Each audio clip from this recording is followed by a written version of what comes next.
today. Does anybody have any questions for me?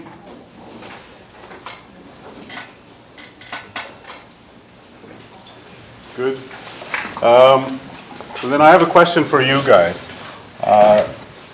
Who in this class is currently taking or has already taken Comp 2402? That's the abstract data structures course.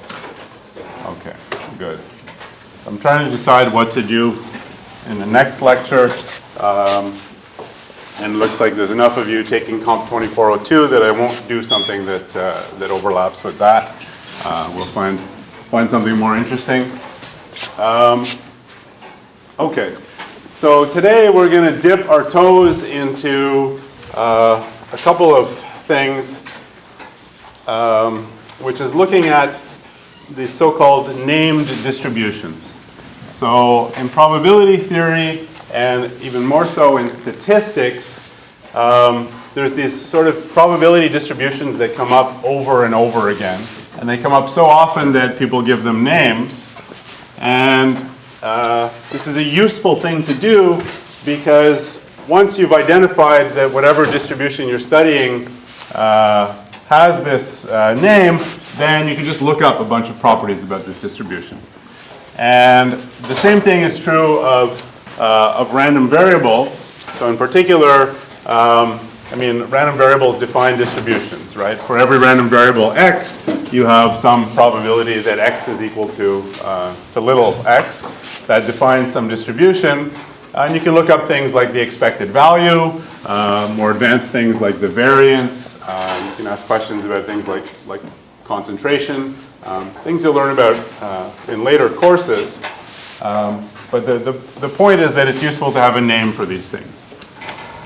The drawback of naming these things is there are lots of different distributions with names, and it creates a sort of circle of the inner circle where the people in that circle know the names of all these distributions, and they talk to each other in ways that have in this super shorthand notation. You just say, oh, that's just the Cauchy distribution, or oh, that's just the binomial distribution. And people outside that circle don't understand what's going on because they didn't learn all of these things. So we'll just look at a couple of them. The most common ones, let's say, that happen with discrete random variables.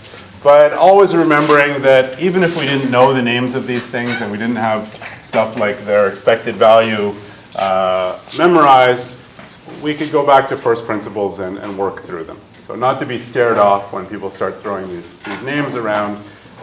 Usually we can just figure it out from first principles ourselves. But before that, I want to show you something that's sometimes useful to do. It's sometimes give you an easier way to compute expected values. So here it is. So suppose I have a random variable x that takes me from whatever sample space I have onto non-negative integer random variables. Okay. So x can be 0, 1, 2, 3, and so on up to infinity. Then we've already seen two ways of writing the expected value of x, and here's a third way. So the expected value of x is just the sum I equals 1 to infinity of the probability that x is bigger than or equal to little x. So the two ways we've seen are expected value of x is equal to the sum x equals 0 to infinity of x times the probability that big X equals little x. And the other version of that we've seen is just the sum of omega in S of probability of omega times x of omega. Okay. So this is both of these. You can take either one of these things as the definition and easily derive the other, but these are what we usually think of as expected value. But there is another way to compute it, at least for these non-negative integer random variables, and it looks like this. And sometimes when you do this, you get a formula that is just more recognizable. Okay? So how would you prove this lemma? Well, you just prove it by writing the right-hand side down. So x equals 1 to infinity, probability that x is bigger than or equal to x.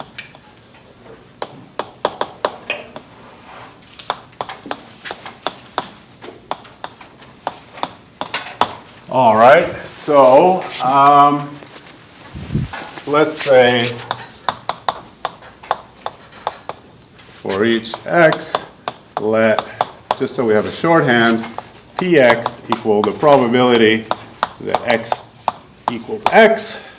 So just the probability that it takes on this value x.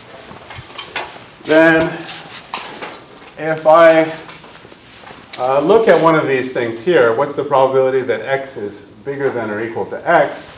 Well, probability that x is bigger than or equal to x, well, that happens if x is equal to x, then we get it's bigger than or equal to x. But it also happens if big X is equal to x plus 1. It also happens if big X is equal to x plus 2, or if it's equal to x plus 3, and so on off to infinity, right? So the probability that x is bigger than or equal to x is just the probability that it's equal to x, or it's equal to x plus 1, or it's equal to x plus 2, or it's equal to x plus 3.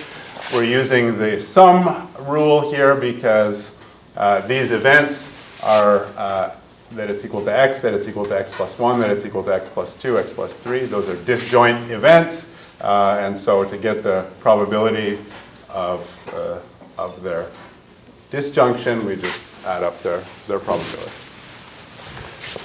Okay, so we can look at the formula that we've got here, and let's just write it out longhand. Okay, so the first term has x equal to 1, and we're looking at the probability that x is bigger than or equal to 1.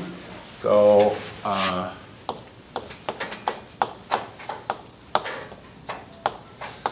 the next one is a probability that x is bigger than or equal to 2. Next one is the probability that x is bigger than or equal to 3, and so on. And this thing here, we can write out this way, right? So what's the probability that it's bigger than or equal to 1? That's just probability that it's equal to 1 plus the probability that it's equal to 2 plus the probability that it's equal to 3 plus the probability that it's equal to 4, and so on. What's the probability that it's bigger than or equal to 2? Well, that's just the probability that it's equal to 2 plus the probability it's equal to 3 plus the probability that it's equal to 4, and so on. What's the probability that it's bigger than or equal to 3? That's just the probability that it's equal to 3 plus the probability that it's equal to 4, and so on. And, you know, the next thing we'll see here is a P4, and so on. And so if I add all of those up,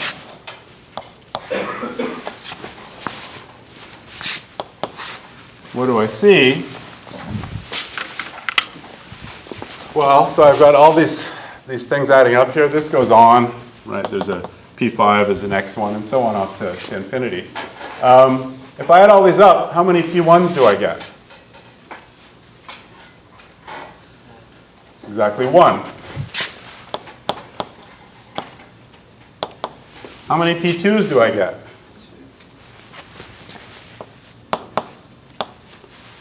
How many P3s do I get? 3. And I'll get 4 P4s. And even though you don't see it here, I'll get 5 P5s. And so on. So we can write that more concisely.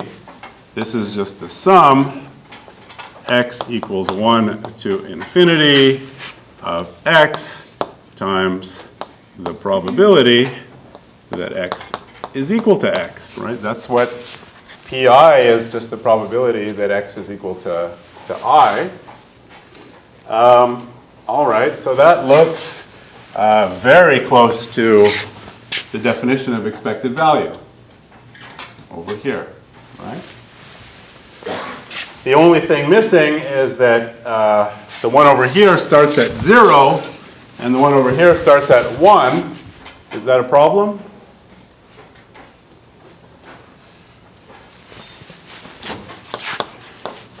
And what if I just sum starting from x equals 0 to infinity?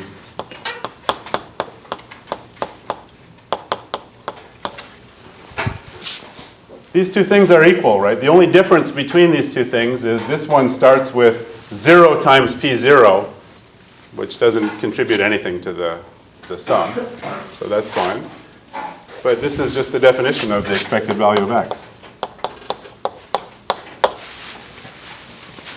So indeed, if I just add up over all integers, 1, 2, 3, 4, 5, and so on, the probability that x is bigger than that integer, I get the expected value of x.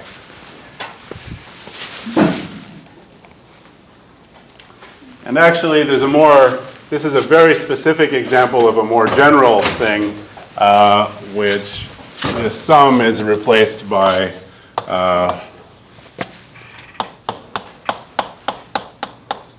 this integral, and that also works for random variables that are not integer valued, but nobody in this class, including me, likes to do integrals, so we won't worry about that one, but you may see it at some point there.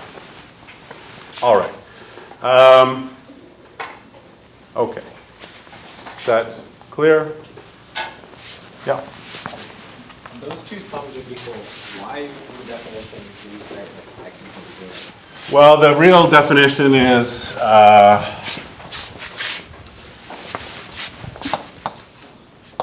we don't even specify usually, right? And then this thing has to take on all the values in the range of the random variable. In this case, the range of the random variable is 0, 1, 2, 3. So this is absolutely correct, but it's also equal to what happens if we leave out 0 as well. Right. So the real thing is we have this x that takes on all the values in the range of the random variable x, or the I guess you guys probably called it range in your discrete math course. Some people call it the codomain of x, but whatever. In this case, it's whatever is over here, all the different values x can take on.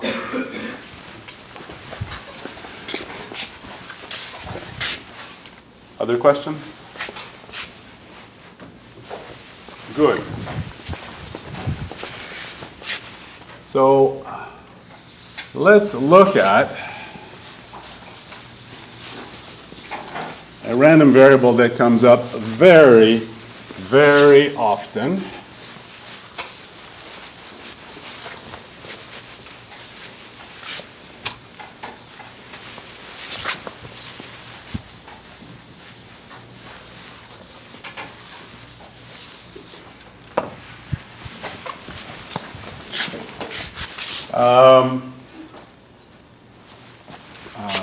So this is what we call a geometric P, a random variable.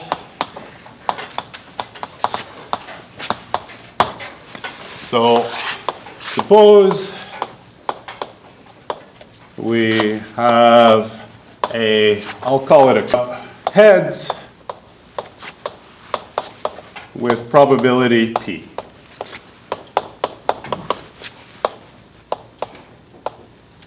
And since it's a coin, and that means, and tails with probability 1 minus P. So it's a coin, but it's not a fair one. For whatever reason, when we toss it, it comes up tails with some probability p, or it comes up heads with some probability p, and it comes up tails with some probability 1 minus p. Typically, for the usual coins we think of, that p is a half, but whatever you, this is a fair thing. And the reason we like to say coins here, the point is that when we toss it more than once, that these tosses are independent. So the first time I toss it, it comes up heads or tails. That has no impact on whether the second time I toss it, it comes up heads or tails. So it allows us to do a sequence of independent experiments. And here's the experiment that we run. We toss the coin until the first time it comes up heads.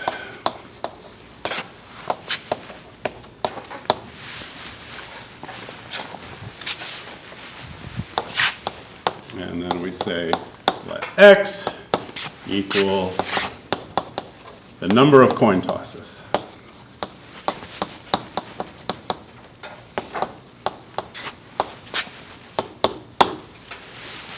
And we would like to know the expected value of x.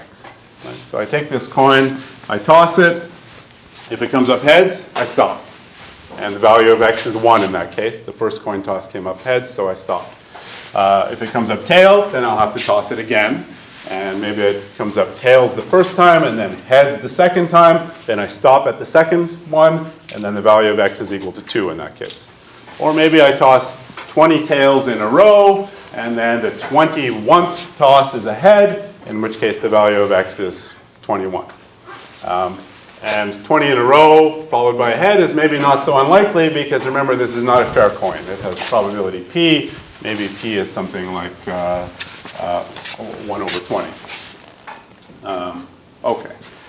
And so realize that coin is nothing special here. This is just some experiment that we do that has two possible outcomes, or there's an event in that experiment that happens with probability p, and then there's a complementary event that happens with probability 1 minus p. And we want to keep running the experiment until the thing that we want, which we call heads here, actually occurs, and then we get to stop. Okay? So, all right. So if we want to compute the expected value of x,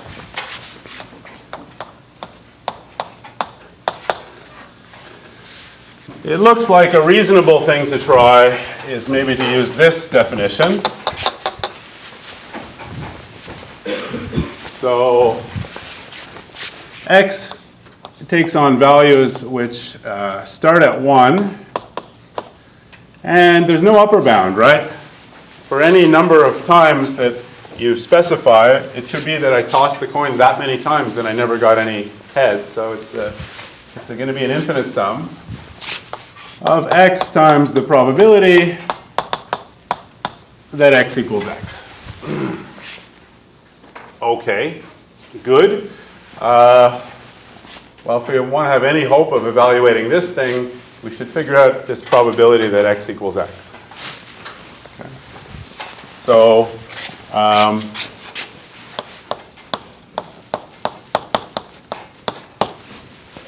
what does that look like? Well, that means I tossed the coin, it came up tails, tails, tails, tails, tails, tails, heads. That means I tossed little x minus 1 tails, and then 1 head. So that means that the first coin toss was tails, and the second coin toss was tails, and the third coin toss was tails, and so on, all the way up to the x minus 1th coin toss, and then this one was heads. So what's the probability that the first coin toss is tails? 1 minus p. Probability that the second coin toss is tails. It's also 1 minus p, and it's independent of the first coin toss, so the probability that they're both tails is 1 minus p times 1 minus p, and the same thing here.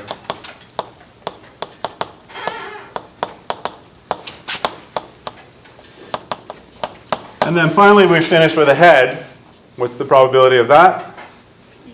P. Okay.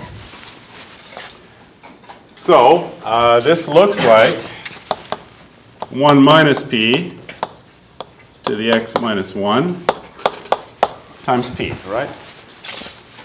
So the probability that x is equal to a particular little value x is 1 minus p to the x minus 1 times p, and that's for any x in 1, 2, 3, and so on.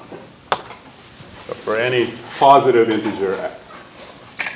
It's never equal to 0 because we always toss the coin at least once, but it could be equal to any particular integer. Okay, good. So we have this thing. So this says we should take our sum from x equals 1 to infinity of x times 1 minus p to the x minus 1 times p. All right.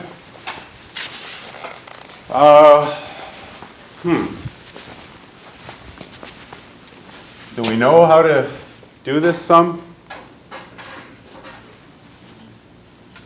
I don't. I mean, I can simplify. So take out the things that don't depend on x. Well, this is x. This is a 1 minus p, but it's raised to the power x minus 1, so I can't get rid of it. There's a p here that I could bring in front.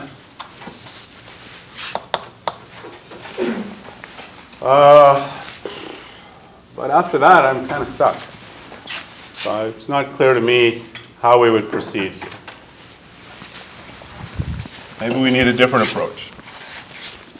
And we maybe should have realized we were going to get stuck.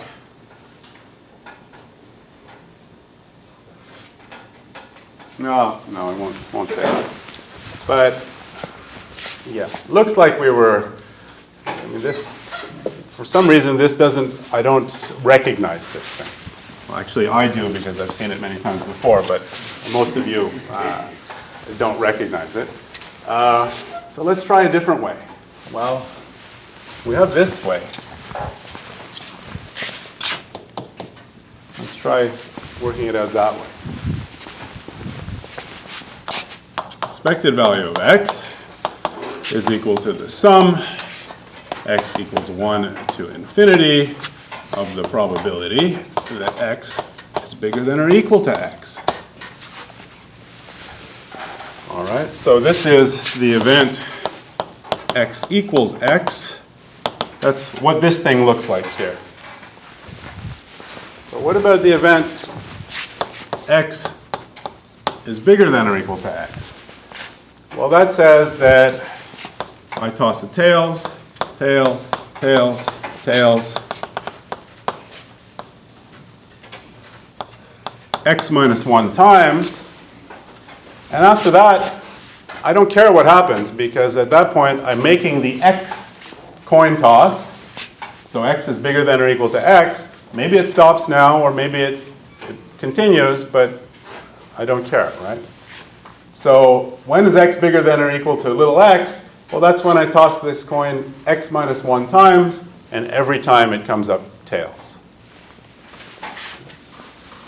Which tells us then the probability that x is bigger than or equal to little x is just each of these coin tosses comes up tails with probability 1 minus p, and that has to happen x minus 1 times. Okay.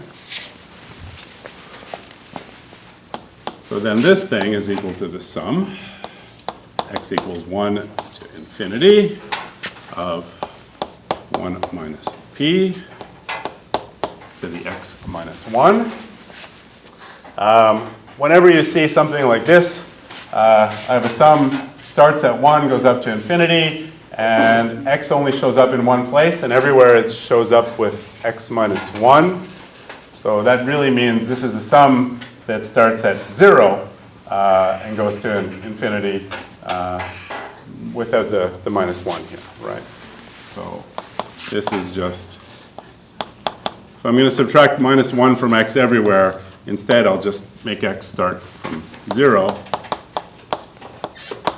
and then I don't have to do that. Okay. Does that look familiar?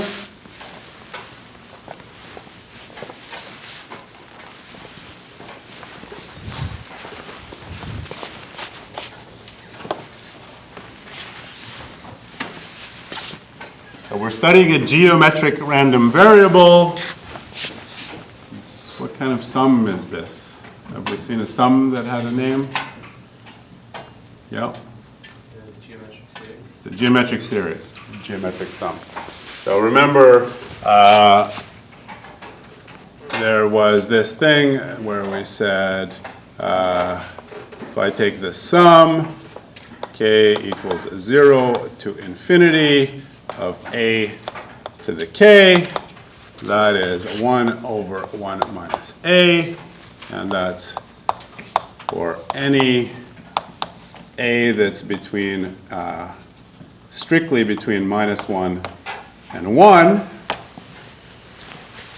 So this number here is between 0 and 1, right? P is between 0 and 1, so 1 minus p is also between 0 and 1. So that satisfies this shape. It's a sum. The variable is running from 0 to infinity, and we're taking that thing to this to here. So this has exactly this flavor, but a equals 1 minus p.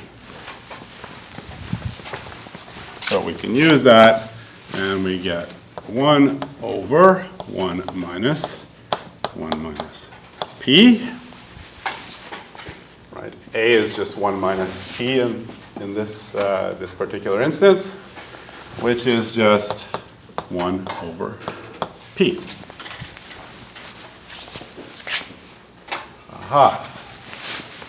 So that one, we got to a sum that we recognized, or at least I recognized. Some of you, and one of you at least did. That's this geometric series here that we know how to evaluate. For those of you who like calculus, there's another way we could have done this, which is take this thing and take the derivative of each side. And if you're happy to do that, well, you'll see that this thing ends up being a sum with k, a to the k minus 1. Remember when you take the derivative, so you take the derivative with respect to a.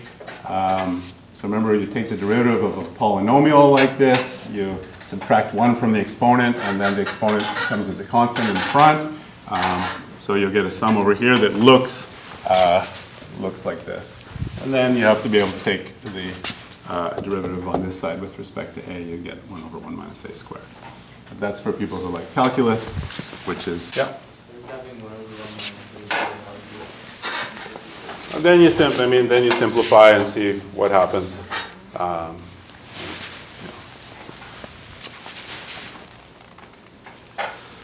mean, there's a struggle that has to happen, and if you want to see it, you can look in the textbook. There's still a little bit of a fight after that.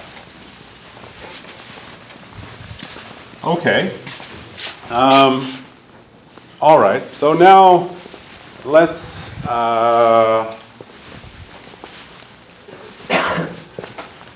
let me ask you some dumb questions. I toss a 6-sided die, and I toss it until the first time I roll a 1. What's the expected number of tosses that I have to do?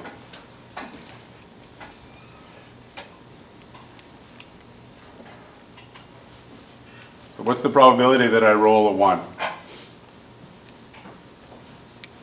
1 over 6. And so I do that, so I have an experiment that succeeds with probability p equals 1 over 6. And I'm repeating the experiment until it succeeds. So what's the expected number of times I have to repeat it? 1 over 6, which is 6. So, and that's what you, I hate to use the word, expected, right? How many times am I going to have to roll a 6-sided die before I see a particular value, like 1? Well, I think after 6 times I should see it, right? That's what you expected. So what if it's a 20-sided die and I'm rolling until I see a 1? What's the expected number of times? 20. What if it is, what if I'm having children and I don't stop until I have a girl and then I stop? What's the expected number of children I will have? 2. Assuming that probability of a girl and the probability of a boy are each a half, then it's 2. So I think you see why maybe the geometric distribution, it's kind of useful to have a name for it and to recognize it. Because, yeah, there's a bit of a struggle and work to figure out the expected value of a geometric random variable. But now that we know it, I mean, we know it, right? It's 1 over p. It's what you expected. It's sort of what you would imagine it would be. And these geometric random variables, they're usually easy to recognize. They're always of the form, keep doing something until the right thing happens. And then you only need to know what's the probability that the right thing happens, and you know how many times you'll, well, at least the expected number of times you'll have to do it. Okay. So,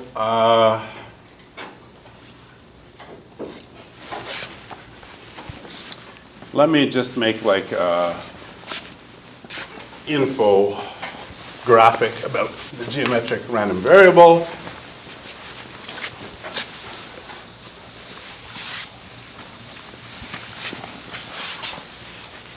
So if I say x is geometric p, here's some things that we know about x. The probability that x is equal to any particular value is 1 minus p to the x minus 1 times p. And the expected value of x is just 1 over p. Okay. So let's remember that about these things. In fact, this is the definition of a geometric random variable. It completely defines the distribution. But usually we don't think of it as this silly formula. We think of it in terms of running an experiment that succeeds with probability p and doing it until it succeeds. All right. So now I'm going to show you how old I am, because I'm going to talk about something that was available when I was a kid, which is now completely illegal. There's a teaser for you.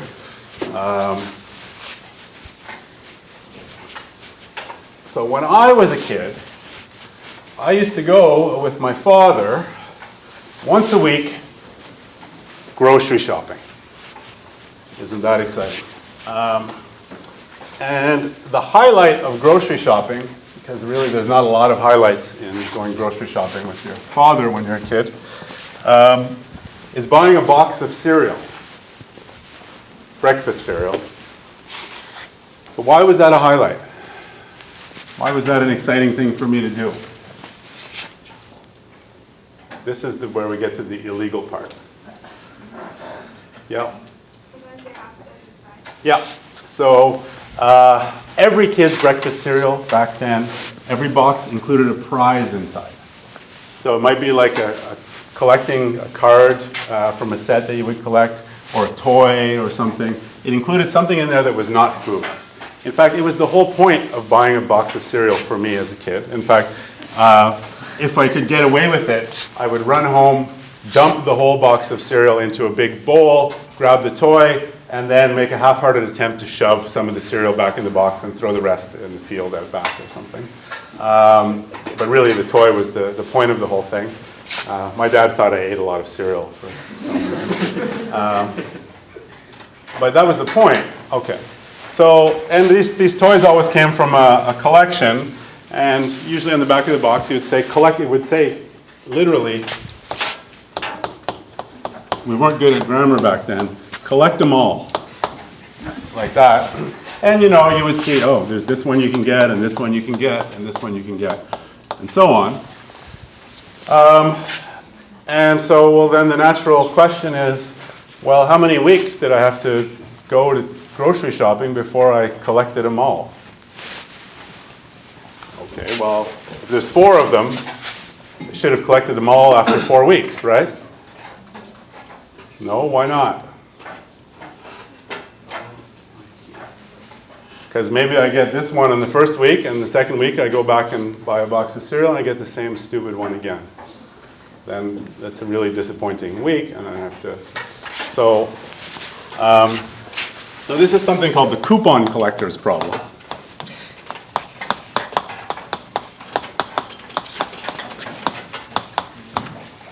So every week you get a prize, which is one of n different prizes.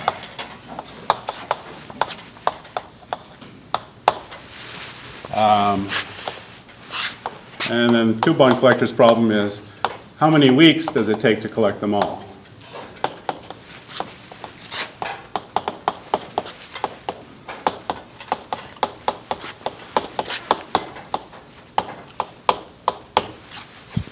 So,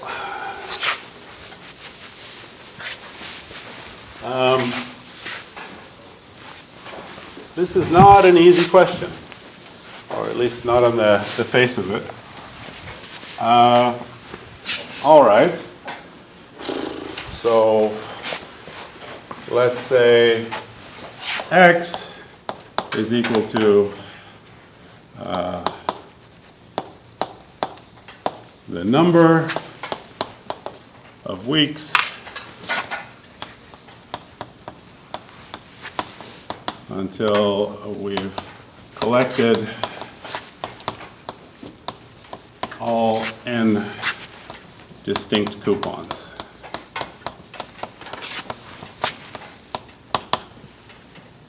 Prizes.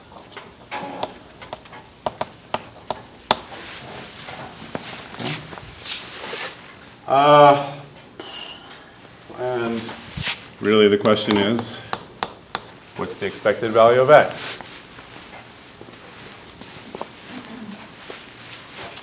So any guesses?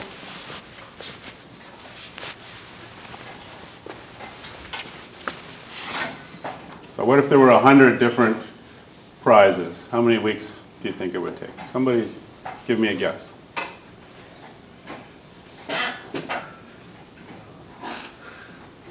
There's no wrong answer because it's just a guess. Unless you guess less than 100, then that's a wrong answer. 200 weeks? 300 weeks? 600 weeks? All right, well, let's find out.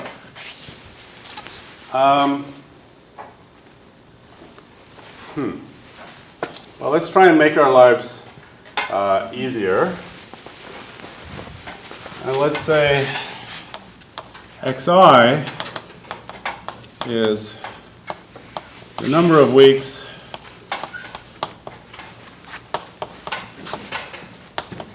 until we've collected I different prizes. Maybe some of these we can figure out.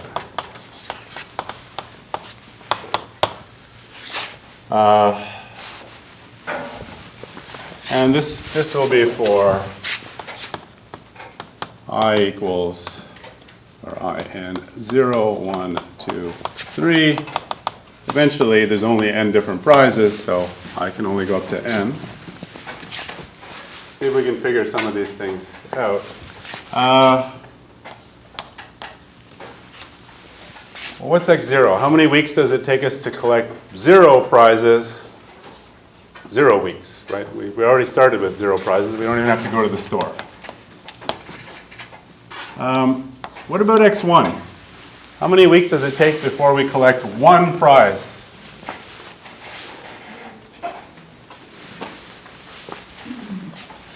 It's 1 week. First time we go to the store, we buy a box of cereal, we get a prize. It's not the same as any of the other ones we've already seen because we didn't have any before that. So that's nice and easy. That's 1.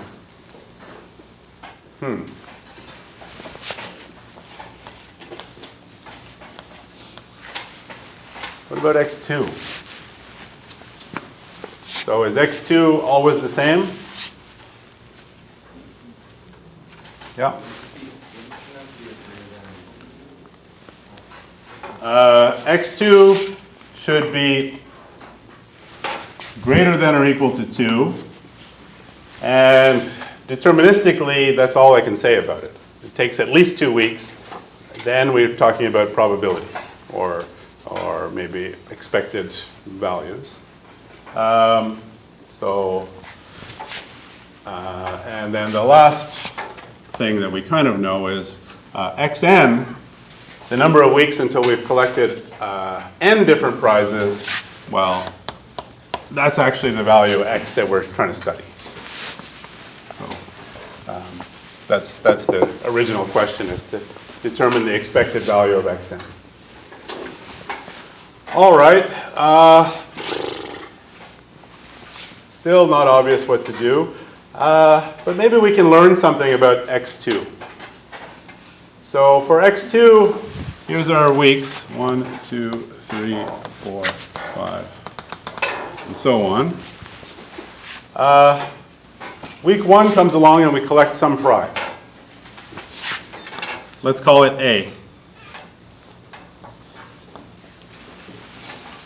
Now, what's the probability that we get a different prize here in week 2? Yeah. Yeah. So with probability, the probability that x2 is equal to 2 is n minus 1 over n, right? Because at week 2 we have collected exactly 1 prize, and the only way we won't collect another prize is if we collect exactly that one again, which happens with probability B. Okay. But,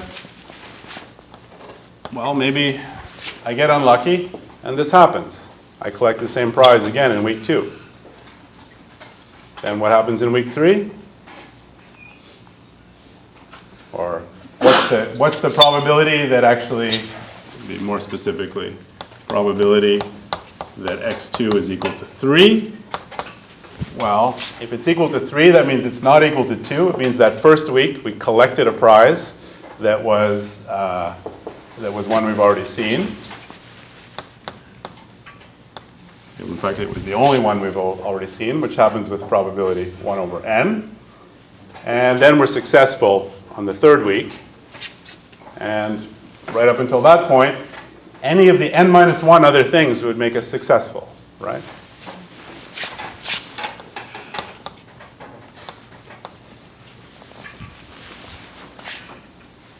Okay, so then what do you think the probability is that x2 is equal to 4?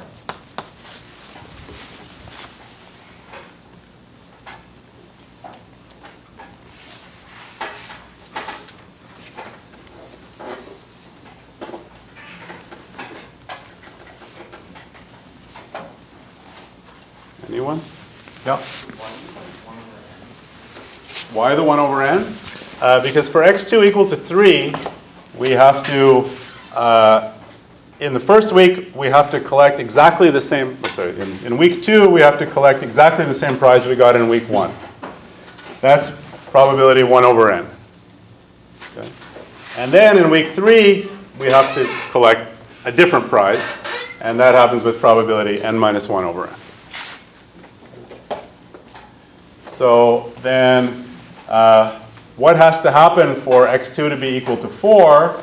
Well, that means we have to collect it in A in week 2, we have to collect it A again in week 3, and then finally in week 4, we collect something different than A. And this happens with probability 1 over n. This happens with probability 1 over n. And this happens with probability n minus 1 over n. So this is 1 over n squared times n minus 1 over n. And more generally, the probability that x2 is equal to, let's say, 1 plus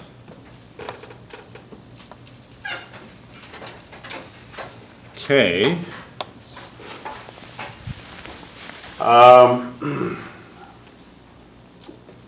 If we follow this pattern, that looks like it's going to be, we have to have collected the same prize as the first week for a whole bunch of subsequent weeks. So this will be a k minus 1. And then finally, we collect a new prize in the last week. Does that look like anything? Does that have a familiar form?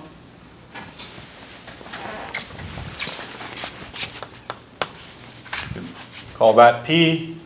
If that's P, then this thing here is 1 minus P to the k minus 1, right?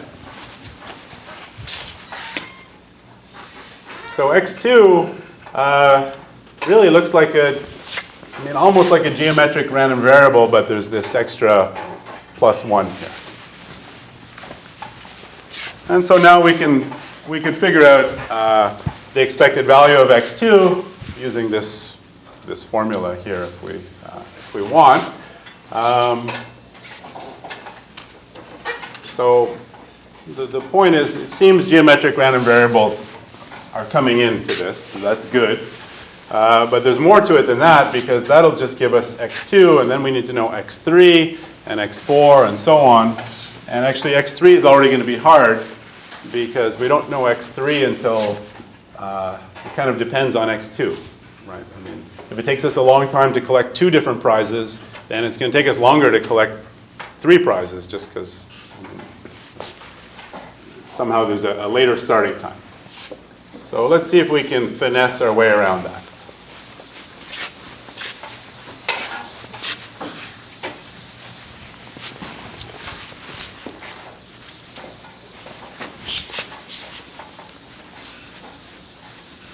So define yi is just going to be xi minus xi minus 1. And that's for any I, 1, 2, 3, and so on. Okay. So what is this yi? Well, imagine that I look at weeks. So there's week 1, week 2, week 3, week 4, week 5, 6, 7, 8, and so on. And the first week I collect some prize. And so definitely that is, we've decided x1 equals 1, and x0 by definition was 0. So, and then some number of weeks goes by where we keep collecting the same prize, and then finally we get a new one. So here in this case, x2 equals 5. And there I would say that that means that y2 is how many weeks went by from the time we collected the first prize till the time we collected the second prize. Okay, so y2 is equal to 5 minus 1 is 4 in this case. Right? We had to go 1, 2, 3, 4 weeks before we got that second prize. All right. That's good. And now let's look at, if I sum for I equals 1 up to n, yi,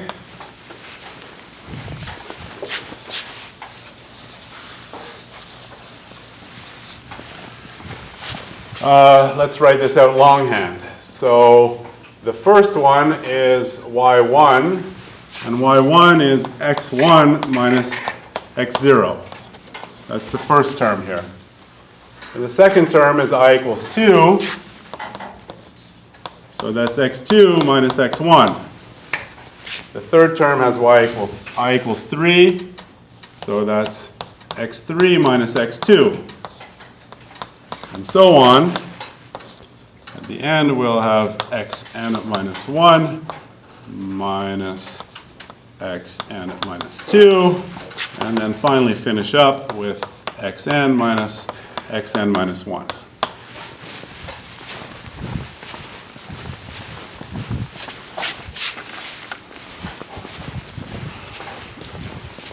Can I simplify this?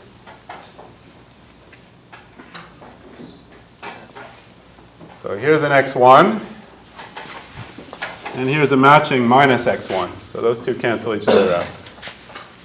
Here's an x0, but there's nothing matching.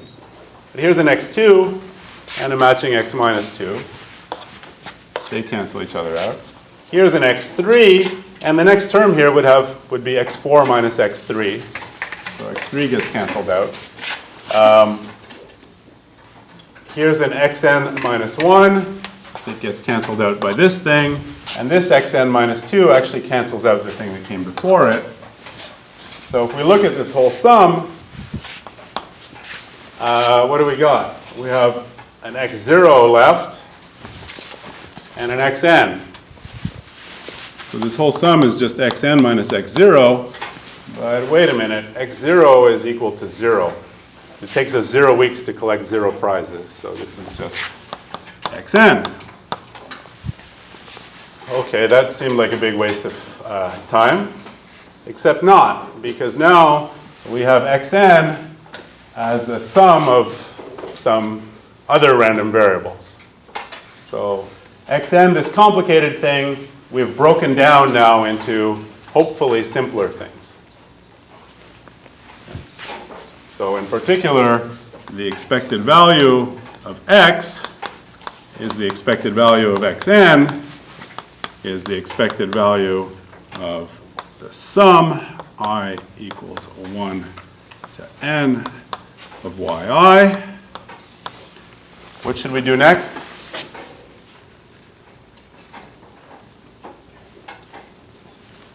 What do we always do at this step? Expected value of the sum is equal to sum of the expected values.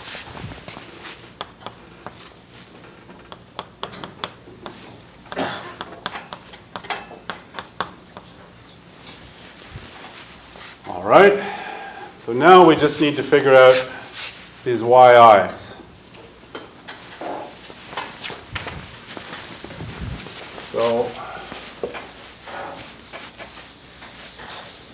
this yi. So in words, this is,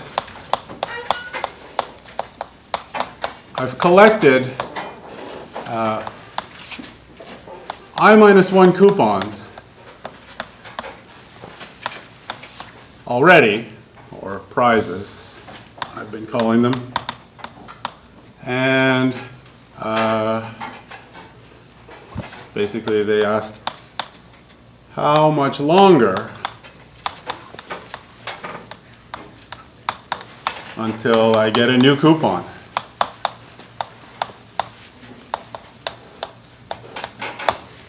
Right. If you think about it, that's really what yi is.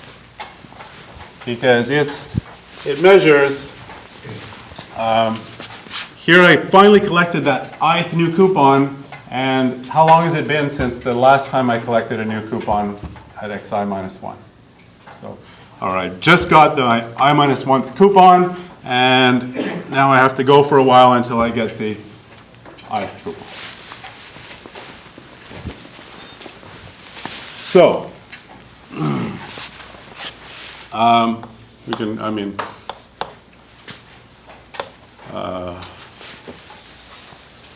so let's be even more specific. We have collected C, a subset of 1 through n of coupons. Size of C is I minus 1 divided by n. So,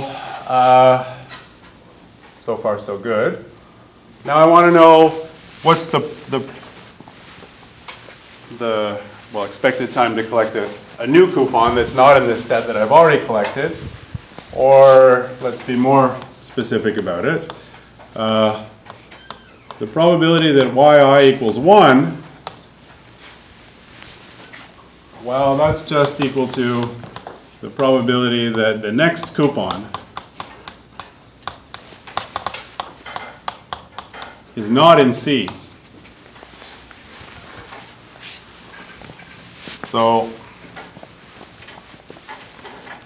I've collected I minus 1 things, and I want to know what's the probability that the next random one is not in there. Yeah? What is the size of C I'm defining it that way because I'm interested in studying yi, and what's yi? It's the random variable that counts the time from the time I've collected I minus 1 coupons. That was there up until the time I've collected the ith coupon, so 1 new coupon. Oh, sorry. No, you're right. I'm not over n. I'm already using probabilities. Size of C is I minus 1. Good catch. All right, so then what's the probability that the next coupon is not in C?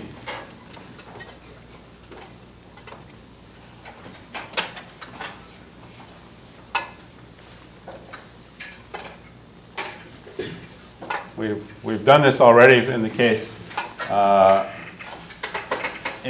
I equals 2. Then the size of C was 1. And what's the probability then that our next coupon is not that 1 coupon? Any of the remaining n minus 1 coupons. So in this case, I'm happy if the coupon I get is anything other, so it's any of the n minus I minus 1 coupons that I don't already have. And the probability that I get one of those is just the number of those things divided by the number of coupons.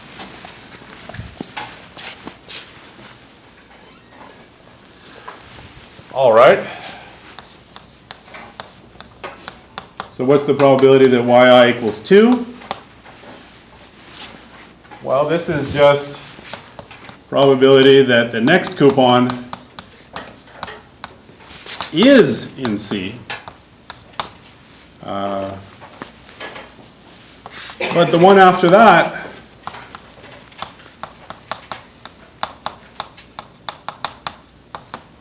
is not in C. Right? So when is yi equal to 2? Well, if I get the next coupon, it's one that I already have, but the one I get after that is a new one. The probability that the next coupon is in C is I minus 1 over n. The probability that the one after that is not in C, we figured it out up here, is n minus I minus 1 over n. And in general, if we keep doing this, what's the probability that yi is equal to k? This is just probability that the next k minus 1 coupons are ones that I've already collected, but the kth one is a new one. So the probability that I get one that I've already collected is I minus 1 over n.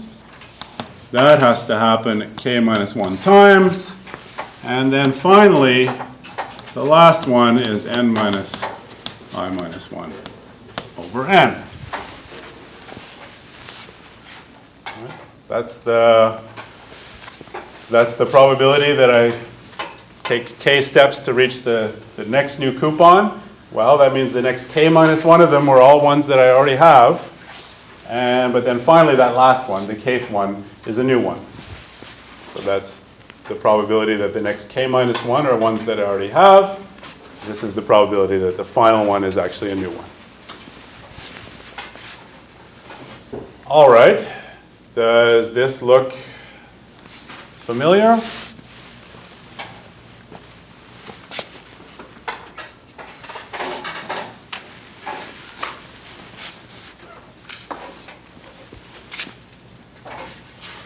Does this look like a distribution that we know? Well, we only know one. We only have a name for one of them.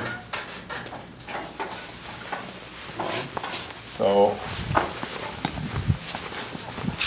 if I call this thing here P, well, here's P showing up all over the place. Shows up once in each of these formulas. And what's this thing here? Well, this is 1 minus P. And it shows up to the power k minus 1. So the probability that yi equals k is 1 minus p to the k minus 1 times p. Our geometric random variables, the probability that they're equal to x is 1 minus p to the x minus 1 times p. So this thing here is a geometric random variable where the value of p is this thing. Okay. And the good thing about that is, well, we know its expected value then.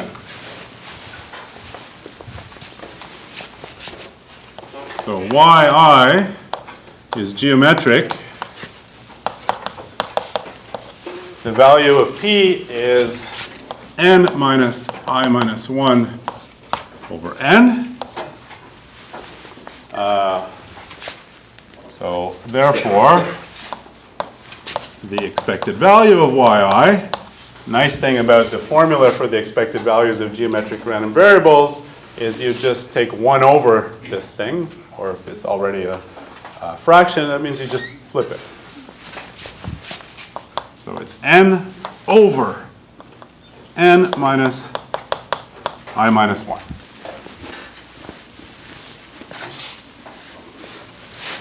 And now we can go back to what we were doing here because we have everything we need to finish up.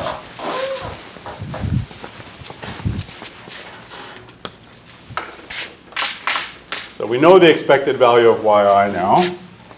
So let's plug it in. N over n minus I minus 1. Here I'm seeing n everywhere on top, so let's pull it out front.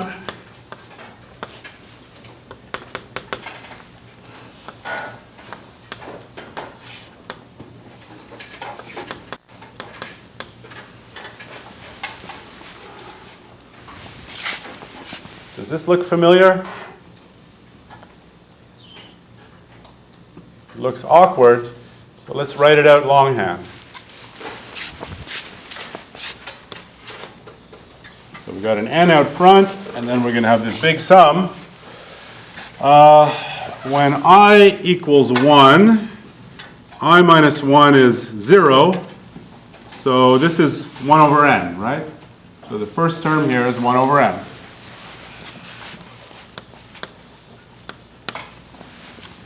When I equals 2, I minus 1 is 1. So this is 1 over n minus 1.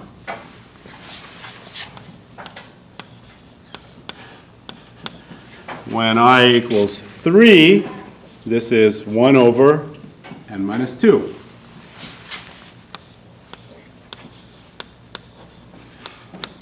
And when I equals 4, this is 1 over n minus 3. And this goes on for a while. There's a pattern developing here. We got a 1 over n minus 1, 1 over n minus 2, 1 over n minus 3. Let's see where it stops. Finally, when I equals n, this is n minus 1. So this is just 1 on the bottom and 1 on the top. So this is a 1. And you can check, if you want, that the thing that came just before that was a half. That was when we had n minus 1 up here. So does this look familiar now? Yep. Is it a harmonic series? It's exactly the nth harmonic number. 1 plus a half plus a third plus a fourth all the way up to 1 over n. So this is n times h of n.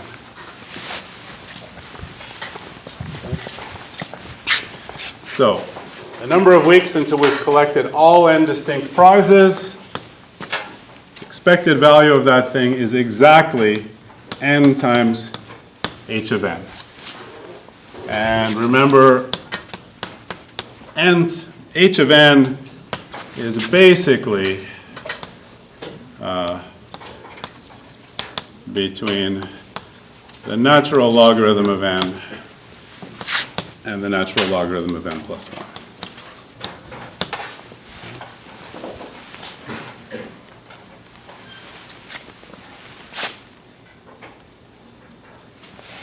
So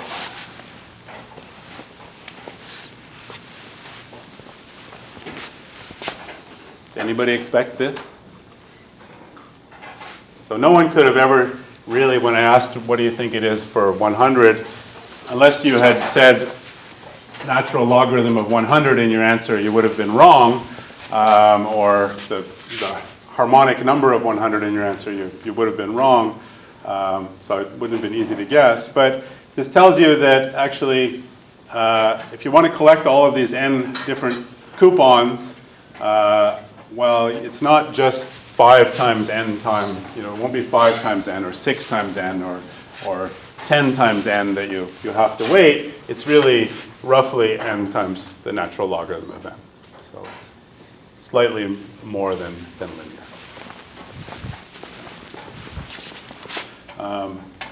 Yeah, so get dumping your cereal boxes faster and convince your dad to buy you cereal sooner. Okay, so that pulls together a lot of things. Geometric distribution, which we had to do some nice trick to get its expected value, and then suddenly the harmonic number pops out here. If you just want sort of the big picture of what's happening, just think of it this way. Imagine that I've collected all but one coupon. So at that point, that's what I'm really studying is now the value of yn. How long do I have to wait to get the last damn coupon?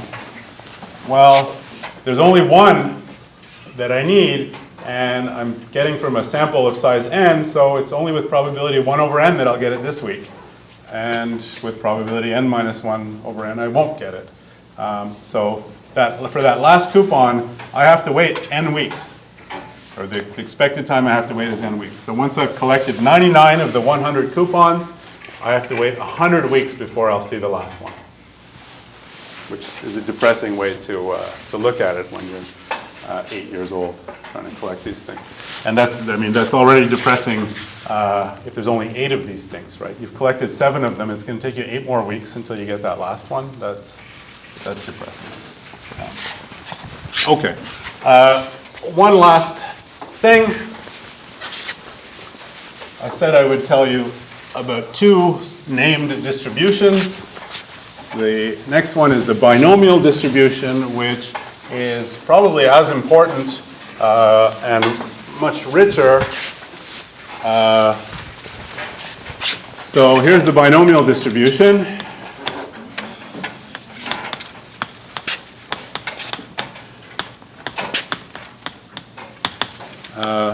Again, we have the coin that comes up heads with probability p.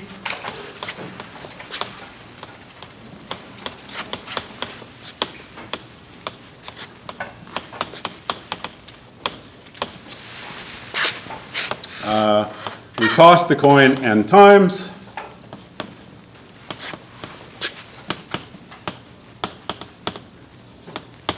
And let's define b is equal to the number of heads.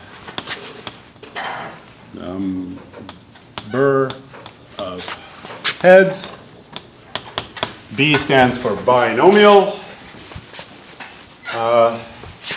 And you know, we'd like to know the expected value of b. So if I toss the coin n times, the expected value of b, or the value of b, is going to be some number between 0, maybe it never comes up heads, and n, maybe it comes up heads. That's just applying this definition here.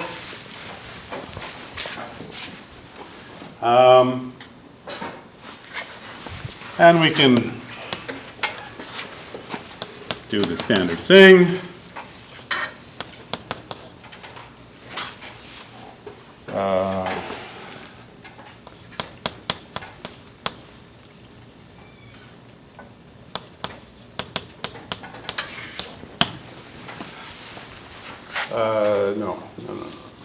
No. What am I doing? No expected values anymore. That's just the definition. Not much more we can do with that, other than figure out the probability that b is equal to k. So we have a sequence.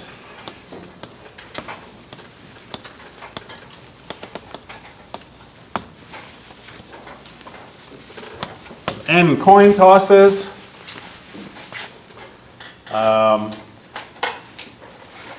And I'm interested in coin tosses where I get exactly k, sequences where I get exactly k heads. So maybe there's a heads here, heads here, heads here, maybe another one here, and the rest are tails.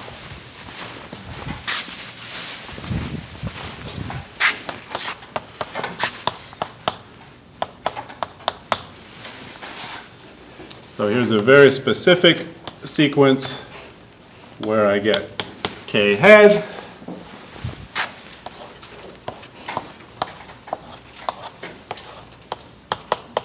And n minus k tails. So what's the probability that I get exactly this sequence here? Well, that means I had to get a heads here. That happens with probability p. And I had to get a heads here. That happens with probability p. But here I had to get a tails. That happens with probability 1 minus p. Here is a heads again. That happens with probability p. And a tails with probability 1 minus p. And so on. And so what I see, the number of p's here is k. And the number of 1 minus p's is n minus k. So that's going to be p to the k times 1 minus p to the n minus k. So that's the probability that I get this particular sequence of coin tosses that has exactly k heads in it. Now, how many sequences are there that have exactly k heads? So remember, this distribution is called the binomial distribution. So if I write down a sequence of heads and tails and there's exactly k heads, how many ways are there to do that? Yeah. I choose the k positions for the heads, the rest have to be tails. So the number of such sequences is n choose k. And the probability of getting such a particular such sequence is this thing here. So this is the probability that b is equal to k.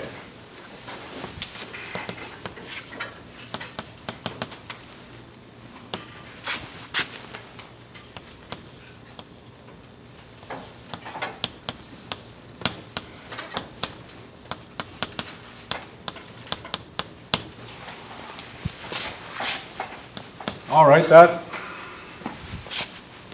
me not keep these things split up so we don't confuse ourselves any more than we already are. So let me just quickly do this one in my head. Yeah, of course. That's just p times n, right? Obviously. True, this is p times n. So work through this and you'll find that it equals p times n. But I think it's clear that I didn't just do that in my head. What did I do instead?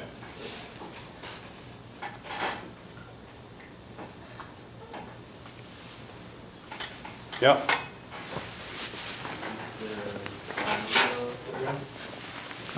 No, we don't have a binomial theorem yet. We're trying to prove it.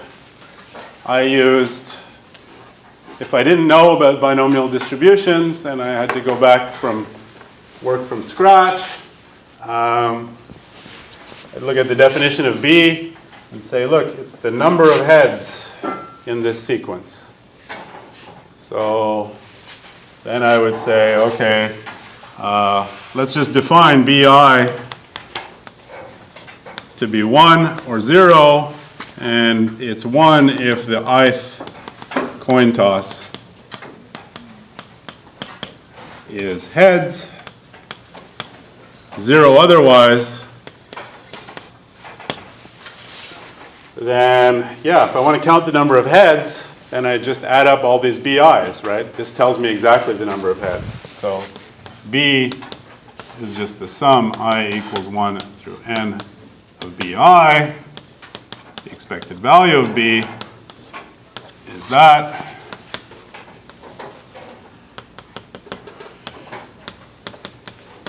The expected value of the sum is the sum of the expected values. So all I need to know is the probability that the expected value of BI, it's an indicator random variable. I only need to know the probability that it comes up heads. That's not even something I have to compute. That's in the statement of the problem. It's P. So this is just the sum I equals 1 through n of P, which is P times n. Now, again, it's what you would expect. So step away from the sort of abstract statement and imagine rolling a 6-sided die. I roll it 100 times, and I count how many times it comes up 1. Well, each time I roll it, it has probability 1 over 6 of coming up 1, and I roll it 100 times, so I expect it to come up 1 100 divided by 6 times. So the expected number of ones is just 100 divided by 6. That's where these indicator random variables really capture what's happening, and applying the definition straight like this, not an easy way to do it. On the other hand, you now learned some things like, for whatever reason, this sum is equal to p times n. So something you didn't know before, and again, that's us using this double counting trick. Basically, we compute the expected value of b two different ways. One gives you a complicated sum, the other gives you an easy answer, and now you know that the complicated sum is equal to that easy formula. Okay, so that's where we'll stop for today.